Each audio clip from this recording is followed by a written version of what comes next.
ओम शांति। 16 मई 2024 बाबा के महावाक्य। मीठे बच्चे, अपने को सुधारने के लिए अटेंशन दो।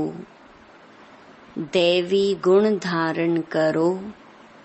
बाप कभी किसी पर नाराज नहीं होते। शिक्षा देते हैं, इसमें डरने की बात नहीं।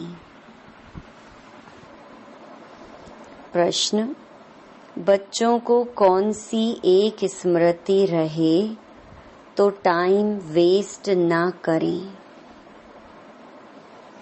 उत्तर: यह संगम का समय है। बहुत ऊंची लॉटरी मिली है। बाप हमें हीरे जैसा देवता बना रहे हैं। यह स्मृति रहे तो कभी भी टाइम वेस्ट ना करें। यह नॉलेज सोर्स ऑफ इनकम है, इसलिए पढ़ाई कभी मिस ना हो। माया देह अभिमान में लाने की कोशिश करेगी, लेकिन तुम्हारा डायरेक्ट बाप से योग हो तो समय सफल हो जाएगा। ओम शांति। बच्चों को यह तो मालूम है कि यह बाप है, इसमें डरने की कोई बात नहीं। यह कोई साधु महात्मा नहीं है जो कोई बद दुआ करेंगे या गुस्सा करेंगे। उन गुरुओं आदि में तो बहुत क्रोध होता है, तो उनसे मनुष्य डरते हैं। कहाँ श्राप ना दे देवे। यहाँ तो ऐसी कोई बात नहीं। बच्चों को कभी डरने की बात नहीं। बाप से डरते वह हैं जो खुद चंचल होते हैं। वह लौकिक बाप तो गुस्सा भी करते हैं। यहाँ तो बाप कभी गुस्सा आदि नहीं करते हैं। समझाते हैं, अगर बाप को याद नहीं करेंगे तो विकर्म विनाश नहीं होंगे। अपना ही जन्म जन्मांतर के लिए नुकसान करेंगे। बाप तो समझाने देते हैं, आगे के लिए सुधर जाएं। बाकी ऐसे नहीं कि बाप नाराज होते हैं। बाप तो समझाते रहते हैं, बच्चे अपने को सुधारने के लिए याद की यात्रा पर अटेंशन दो।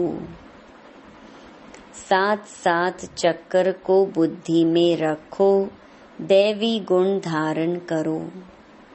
याद है मुख्य। बाकी सृष्टि चक्र की नॉलेज तो बहुत सिंपल है। वह है सोर्स ऑफ इनकम, परंतु उनके साथ दैवी गुण भी धारण करने हैं। इस समय है बिल्कुल आसुरी गुण। छोटे बच्चों में भी आसुरी गुण होते हैं, लेकिन उन्हों को मारना बिल्कुल नहीं है और ही सीखते हैं। वहाँ सतयुग में तो सीखना नहीं होता है। यहाँ तो माँ बाप से बच्चे सब सीखते हैं। बाबा गरीबों की बात करते हैं। साहूकारों के लिए तो यहाँ जैसे स्वर्ग है। उनको ज्ञान की दरकार नहीं। यह तो पढ़ाई है। टीचर चाहिए जो सिखावे सुधारे। तो बाप गरीबों से बात करते हैं, कैसी हालत है, कैसे कैसे बच्चे खराब होते हैं। माँ बाप को सब देखते रहते हैं, फिर छोटेपन में ही सब खराब हो जाते हैं। यह रूहानी बाप कहते हैं, मैं भी गरीब निवाज हूँ। समझाता हूँ, देखो इस दुनिया में मनुष्यों की क्या हालत है। तमो प्रधान दुनिया है। तमो प्रधान की भी कोई हद होती है ना। 1250 वर्ष तो कलयुग को हुए, एक दिन भी कम जास्ती नहीं। दुनिया जब पूरी तमो प्रधान हुई तब बाप को आना पड़ा। बाप कहते हैं, मैं ड्रामा अनुसार बंधायमान हूँ, मुझे आना ही पड़ता है। शुरू में कितने गरीब आए, साहूकार भी आए, दोनों इकट्ठे बैठते थे। बड़े बड़े घर की बच्चियां भागी, कुछ भी ले नहीं आई। कितना हंगामा हो गया। ड्रामा में जो होने का था वह हो गया। ख्याल भी नहीं था ऐसे होगा। बाबा खुद वंडर खाता था क्या हो रहा है। इन्हों की हिस्ट्री बड़ी वंडरफुल है। यह भी ड्रामा में नूंद है। बाबा ने सबको कह दिया, चिट्ठी लिखाकर ले आओ, हम ज्ञान अमृत पीने जाते हैं। फिर उन्हों के पति लोग विलायत से आ गए। वह बोले, विष दो। यह कहें हमने ज्ञान अमृत पिया है, विष कैसे दे सकते। इस पर इन्हों का एक गीत भी है। इसको कहते हैं चरित्र। शास्त्रों में फिर श्री कृष्ण के चरित्र लिख दिए हैं। श्री कृष्ण की तो बात हो ना सके। तो यह सब ड्रामा में नूंद है। नाटक में यह सब होता है, हंसी कुड़ी आदि आदि।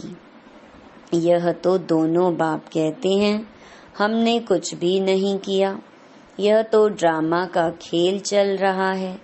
छोटे छोटे बच्चे आ गए, अभी वह कितने बड़े बड़े हो गए हैं। बच्चों के कितने वंडरफुल नाम संदेश पुत्रियां ले आईं। फिर जो उनसे भाग गए उनका वह नाम तो है ही नहीं। फिर पुराना नाम शुरू हो गया, इसलिए ब्राह्मणों की माला होती नहीं। तुम्हारे पास कुछ भी नहीं है, पहले माला फेरते थे, अभी तुम माला के दाने बनते हो। वहाँ भक्ति होती नहीं। यह नॉलेज है समझने की, है भी सेकंड की नॉलेज। फिर उनको कहते हैं ज्ञान का सागर। सारा सागर शाही बनाओ, जंगल कलम बनाओ, तो भी पूरा हो ना सके। और फिर है भी सेकंड की बात। अल्फ को जान गई हो तो बेबादशाही जरूर मिलनी चाहिए। तो वह अवस्था जमाने में अर्थात पतित से पावन होने में मेहनत है। बाप कहते हैं, अपने को आत्मा समझ, मुझ अपने बेहद के बाप को याद करो, इसमें है मेहनत। तदबीर कराने वाला टीचर तो है, परंतु किसकी तकदीर में नहीं है तो टीचर भी क्या करे। टीचर तो पढ़ाएंगे, ऐसे तो नहीं रिश्वत लेकर पास कर देंगे। यह तो बच्चे समझते हैं, यह बाप दादा दोनों इकट्ठे हैं। ढेर बच्चियों की चिट्ठियां आती हैं बाप दादा के नाम पर। शिव बाबा केयर ऑफ प्रजापिता ब्रह्मा, बाप से वर्षा लेते हो इस दादा द्वारा। त्रिमूर्ति में है, ब्रह्मा द्वारा स्थापना कराते हैं। ब्रह्मा को क्रिएटर नहीं कहेंगे, बेहद का क्रिएटर तो वह बाप ही है। प्रजापिता ब्रह्मा भी बेहद का हो गया। प्रजापिता ब्रह्मा है तो बहुत प्रजा हो जाएगी। सब कहते हैं great great grandfather. Shiv Baba को ग्रेट ग्रेट ग्रैंड फादर नहीं कहेंगे, वह तो सभी आत्माओं का बाप हो गया। आत्माएं सभी भाई भाई हैं, फिर बहन भाई होते हैं। बेहद के सिजरे का हेड प्रजापिता ब्रह्मा हो गया। जैसे बिरादरी का सिजरा होता है ना, यह है बेहद का सिजरा। आदम और बीबी, एडम और ईव किसको कहते हैं? ब्रह्मा सरस्वती को कहेंगे। अब सिजरा तो बहुत बड़ा हो गया है, सारा झाड़ जड़ जड़ी भूत हो गया है। फिर नया चाहिए। इसको कहा जाता है वैरायटी धर्मों का झाड़। वैरायटी फीचर्स हैं, एक ना मिले दूसरे से। हर एक की एक्टिविटी का पार्ट एक ना मिले दूसरे से। यह बहुत गुह्य बातें हैं, छोटी बुद्धि वाले तो समझ ना सकें। बहुत मुश्किल है। हम आत्मा छोटी बिंदी हैं, परमपिता परमात्मा भी छोटी बिंदी है, यहाँ बाजू में आकर बैठते हैं। आत्मा कोई छोटी बड़ी नहीं होती है। बाप दादा दोनों का इकट्ठा पार्ट बड़ा वंडरफुल है। बाबा ने यह रथ बड़ा अनुभवी लिया है। बाबा खुद समझाते हैं, यह भाग्यशाली रथ है। इस मकान अथवा रथ में आत्मा बैठी है। हम ऐसे बाप को किराए पर अपना मकान व रथ देवें तो क्या समझते हो? इसलिए इनको भाग्यशाली रथ कहा जाता है, जिसमें बाप बैठ तुम बच्चों को हीरे जैसा देवता बनाते हैं। आगे थोड़े ही समझते थे, बिल्कुल तुच्छ बुद्धि थे। अभी तुम बच्चे समझते हो तो फिर अच्छी रीति पुरुषार्थ भी करना चाहिए, टाइम वेस्ट नहीं करना चाहिए। स्कूल में टाइम वेस्ट करने से नापास हो जाएंगे। बाप तुमको बहुत बड़ी लॉटरी देते हैं। कोई राजा के घर जन्म लेते हैं तो जैसे कि लॉटरी मिली ना। कंगाल हैं तो उनको लॉटरी थोड़े ही कहेंगे। यह है सबसे ऊंची लॉटरी। इसमें टाइम वेस्ट नहीं करना चाहिए। बाबा जानते हैं माया की बॉक्सिंग है। घड़ी घड़ी माया देह अभिमान में लाती है। तुम्हारा बाप के साथ डायरेक्ट योग है, सम्मुख बैठी है ना, इसलिए यहाँ रिफ्रेश होने आते हो ड्रामा अनुसार। बाप कहते हैं, मैं तुमको जो समझाता हूँ वह धारण करना है। यह ज्ञान भी तुमको अभी मिलता है, फिर प्रहलोप हो जाता है। ढेर आत्माएं चली जाती हैं शांति धाम। फिर आधा कल्प के बाद भक्ति मार्ग शुरू होता है। आधा कल्प से तुम वेद शास्त्र पढ़ते आए, भक्ति करते आए हो। अब मूल बात समझाई जाती है कि तुम बाप को याद करो तो जन्म जन्मांतर के विकर्म विनाश हो। यह नॉलेज है सोर्स ऑफ इनकम। इससे तुम पद्मा पदम भाग्यशाली बनते हो, स्वर्ग के मालिक बनते हो। वहाँ तो सब सुख है। बाप याद दिलाते हैं तुमको स्वर्ग में कितने अपार सुख दिए हैं। तुम विश्व के मालिक थे, फिर सब गंवा दिया। तुम रावण के गुलाम बन गए हो। राम और रावण का कितना यह वंडरफुल खेल है। यह फिर भी होगा, अनादि बना बनाया खेल है। स्वर्ग में तुम एवर हेल्दी वेल्दी रहते हो। यहाँ मनुष्य को हेल्दी बनाने के लिए कितना खर्चा करते हैं, वह भी एक जन्म के लिए। तुमको आधा कल्प एवर हेल्दी बनाने में क्या खर्चा होता है? एक नया पैसा भी नहीं। देवताएं एवर हेल्दी है ना। तुम यहाँ आए ही हो एवर हेल्दी बनने के लिए। एक बाप के बिगर सर्व को एवर हेल्दी और कोई बना न सके। तुम अभी सर्व गुण संपन्न बन रहे हो, अभी तुम संगम पर हो। बाप तुमको नई दुनिया का मालिक बना रहे हैं। ड्रामा प्लान अनुसार जब तक ब्राह्मण ना बने तब तक देवता बन न सके। जब तक पुरुषोत्तम संगम युग पर बाप से पुरुषोत्तम बनने न आए तो देवता बन न सके।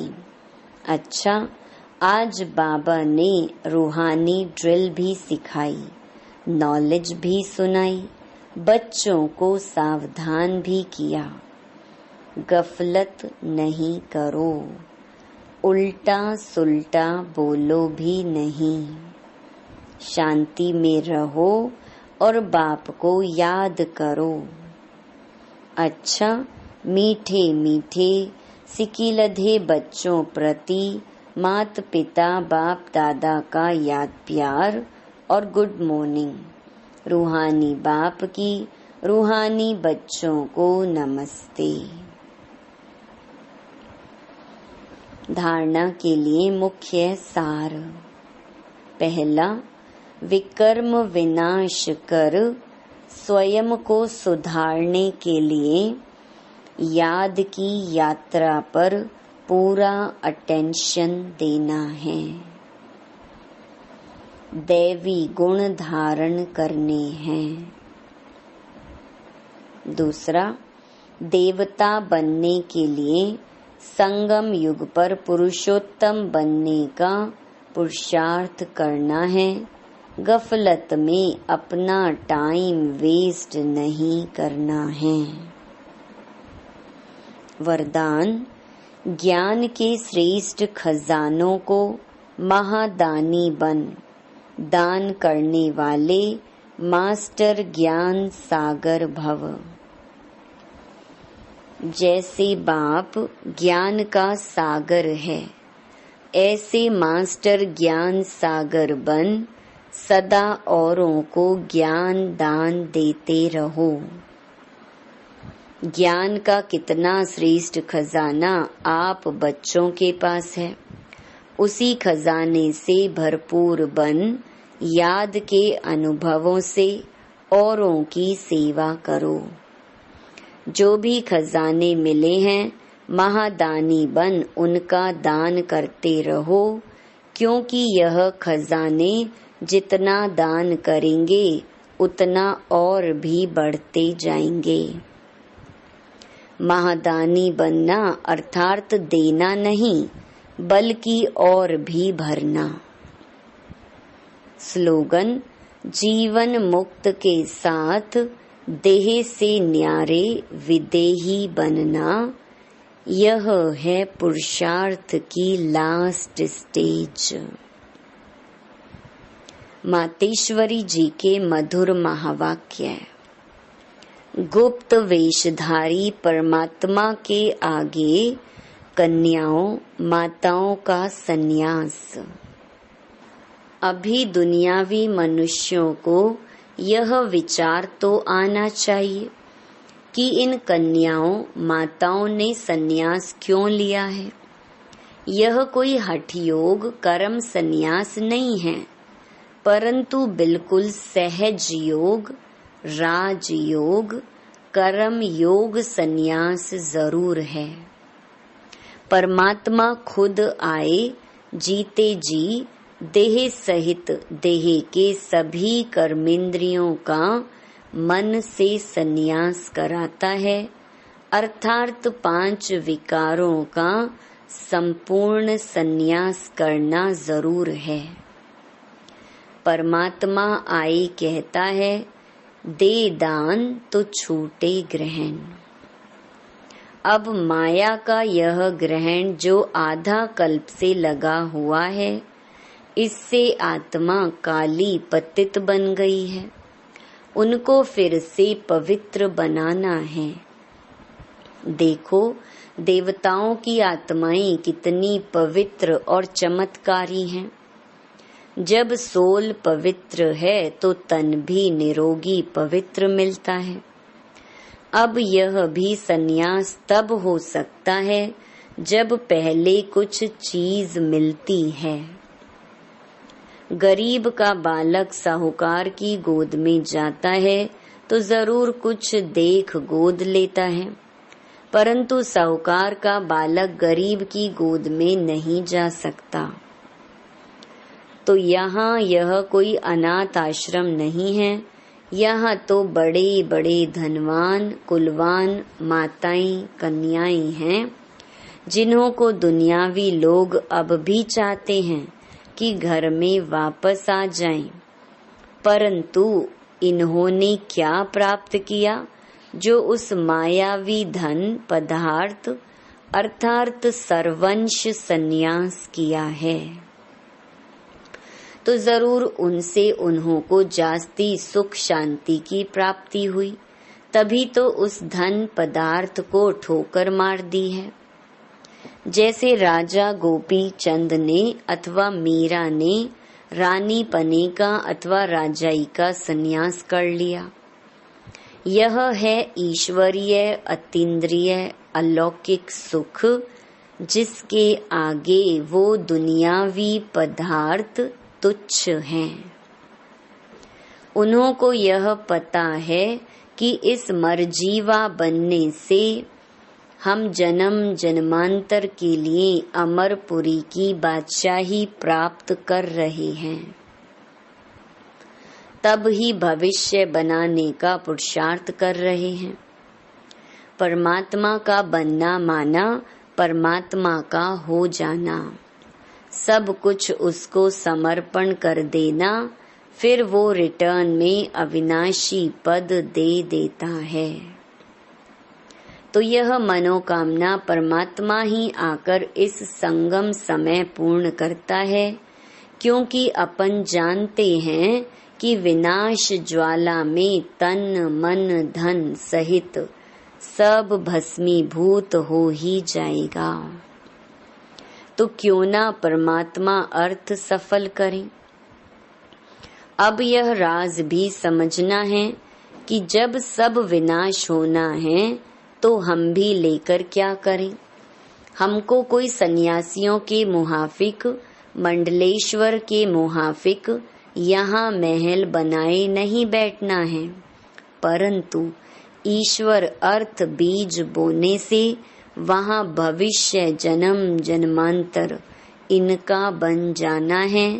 यह है गुप्त राज। प्रभु तो दाता है, एक देवे 100 पावे, परंतु इस ज्ञान में पहले सहन करना पड़ता है। जितना सहन करेंगे उतना अंत में प्रभाव निकलेगा, इसलिए अभी से लेकर पुरुषार्थ करो। अच्छा, ओम शांति।